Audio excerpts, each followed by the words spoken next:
What's up, grinders? Welcome back to the channel. Before we get started on this video, I need to forewarn you all that I probably have COVID right now, or the flu, or both. I'm not sure, because I am exhausted, my throat is sore, I have a headache, and overall not in the most happy of straits. But we are here to do the 300-hour Dreaming Spanish update, not the COVID update. So as you can see, this will be the, I guess, sixth actual video in this series, meaning that we're not too far now off of the ending, which is 1,500 hours. So it's still a little bit to go there. Yep. So as you can see, for most of July, I've managed to hit my 3 hours per day. There were some days where I didn't quite hit things, and there was one day in here where I actually went absolutely ballistic on Dreaming Spanish, and it was a work day because I was sick that day, and I was just laying in bed going type of thing, just watching Dreaming Spanish. So I actually managed to get quite a few hours in. Apparently being sick and doing input works quite nicely together.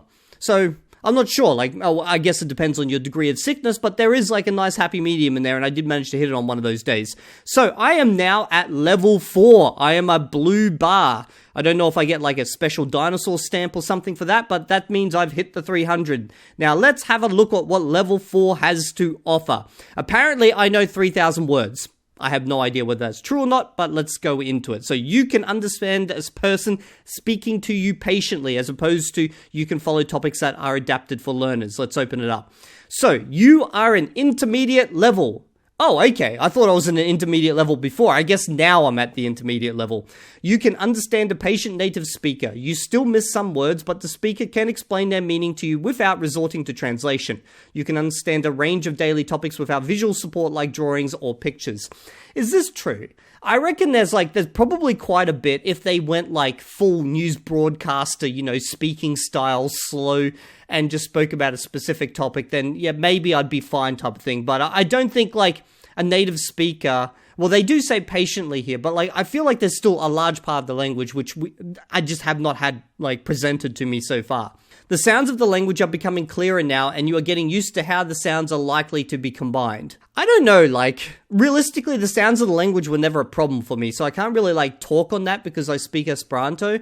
It's not like they're getting clearer or anything, it's just certain words are starting to jump out more clearly now. That helps with retaining new words. If you tried speaking at a store, you could get your point across most of the time, but you still struggle producing even some basic words. Okay, I don't know how that's true, because at this stage, we're told not to do any production of speech. We're not meant to do any talking, and honestly, if you told me right now to go to a store and try to converse with the staff right there, I'm not going to be able to do it.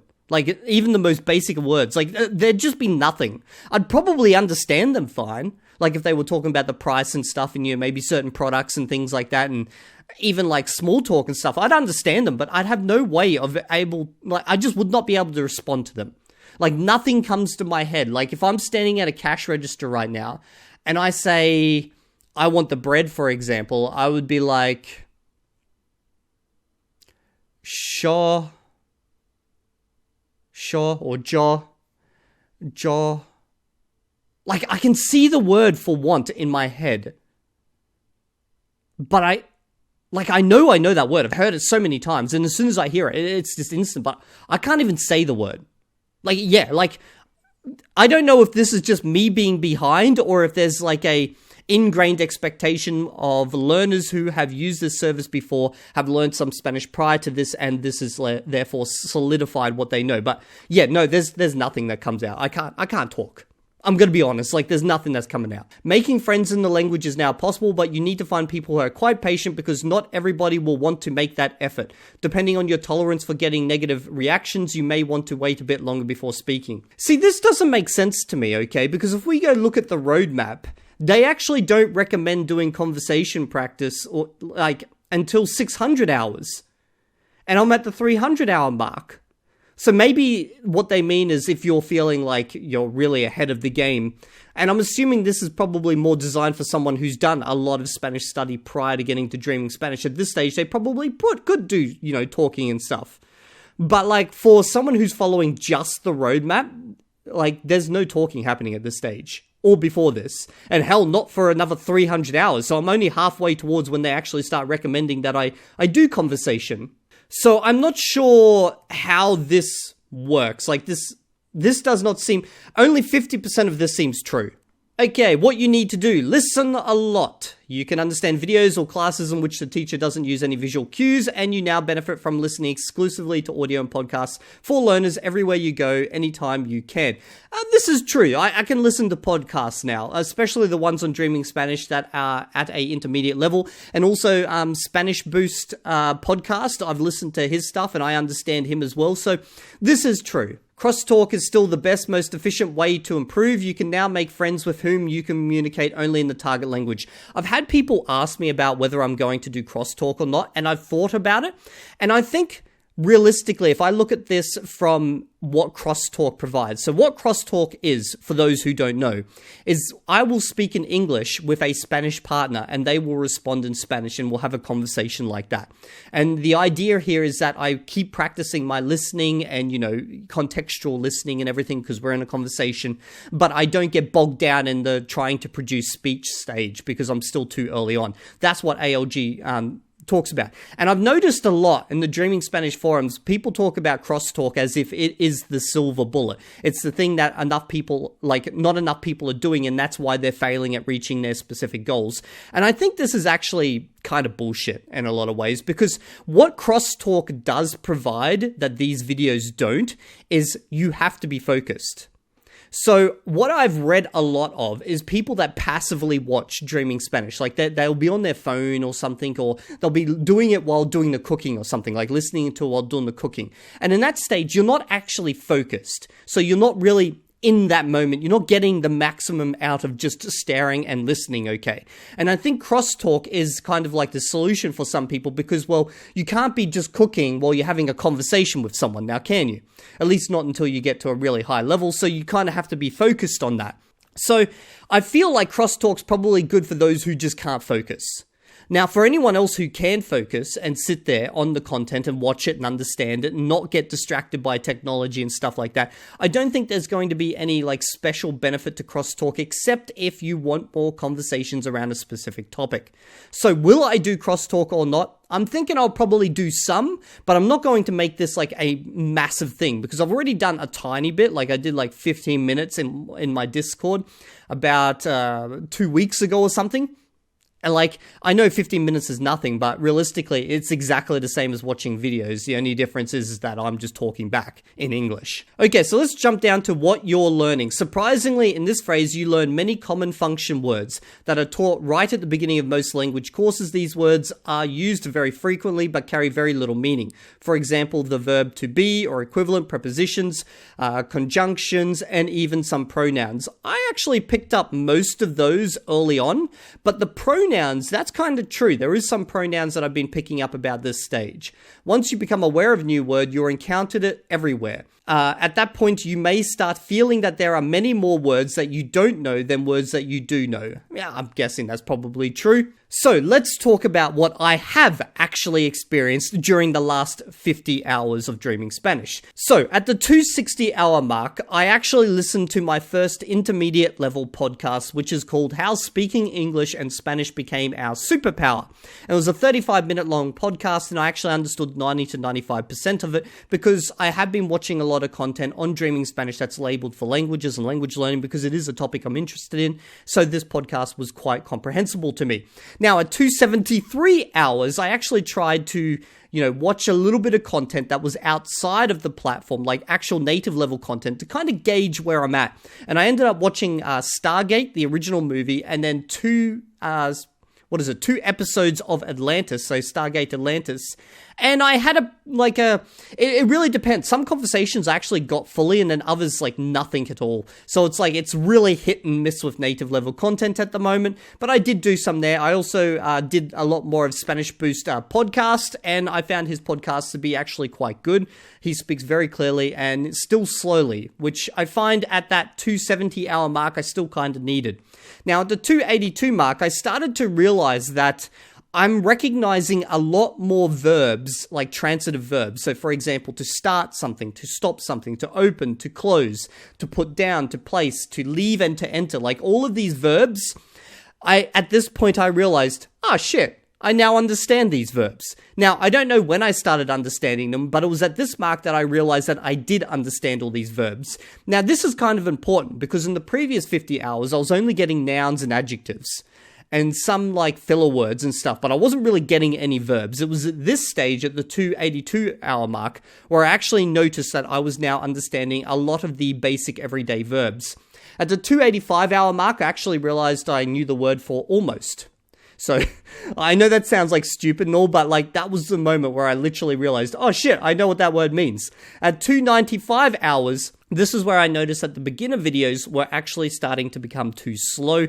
And at this point where I'm at right now, they are just too slow in general. So there's not really any beginner videos that I want to watch because they're just painfully slow at this stage, but here's the kind of the offset of it, okay? If I go into the intermediate level and I go by difficulty, everything here in intermediate up to the 3rd level, I generally don't have too many problems understanding, but here at this 4th level, this is where it's actually still a struggle. So now I'm at a kind of stage in Dreaming Spanish where the problem is that the beginner videos are too slow and they're not providing enough like input realistically, like interesting input that I can actually learn from. But the intermediate videos are still kind of a bit too far ahead because these ones that are labeled at the low end of the difficulty, like this area right here, there's not that many of them that actually interest me. So I've kind of entered into that content freaking desert again where I think I'm just going to have to try push through for the next 50 hours to actually get that really nice big mark right here around the middle. And that should open up a whole heap of content because I have actually just gone, tried that and watching ones at the upper end. And it's still kind of a struggle. Like this podcast here, Columbius, Hero or Villain, there's parts of it where I have like 80% comprehension and there's parts where I drop down to, like less than 50, 30% type of thing. So it's kind of painful still. Now, I saw this kind of funny, like, skit that just randomly popped up on my YouTube. I want to share this with you guys because this kind of shows where I'm at, okay? My wife for 12 years, and she is fluent in Spanish. Am I? No. Why? Because this is the Spanish that I can understand.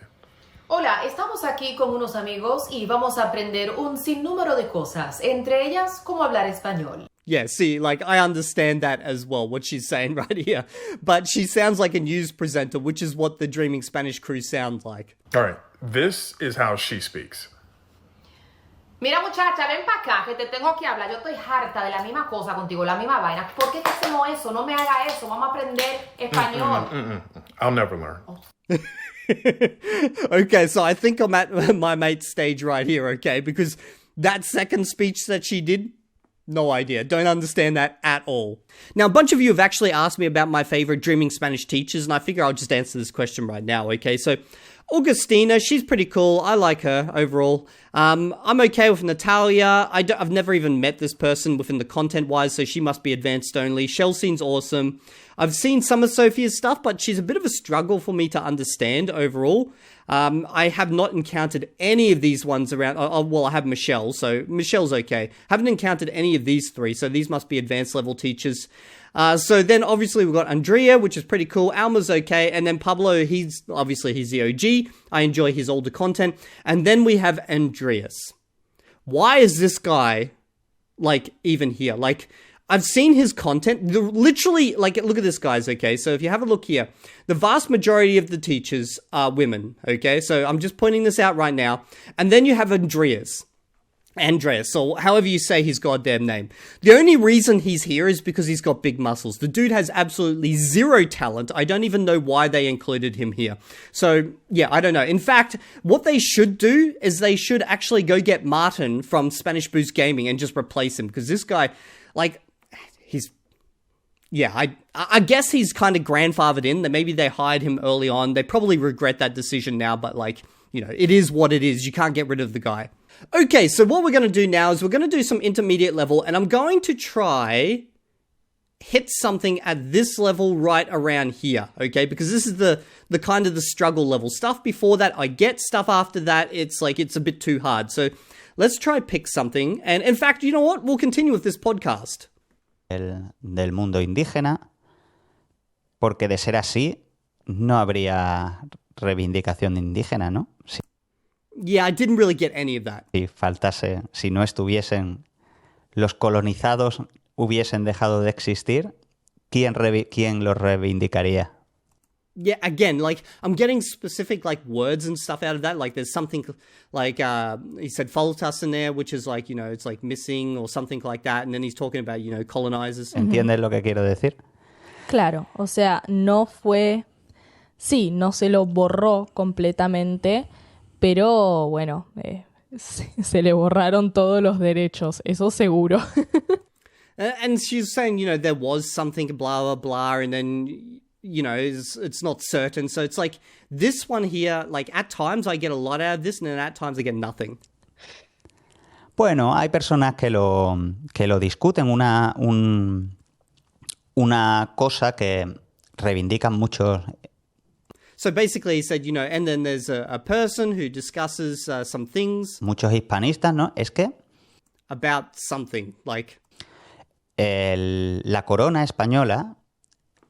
casi desde un primer momento... Yep, so this is just too much of a struggle. So let's try something a bit easier. Okay, so we're going to try this one, which is when a romantic date ended with a shocking request. Y toda esta situación me parecía muy extraña. So she's saying like the in total situation was like really strange.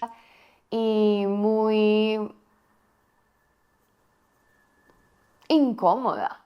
And then really, obviously, that's a negative word of some sort.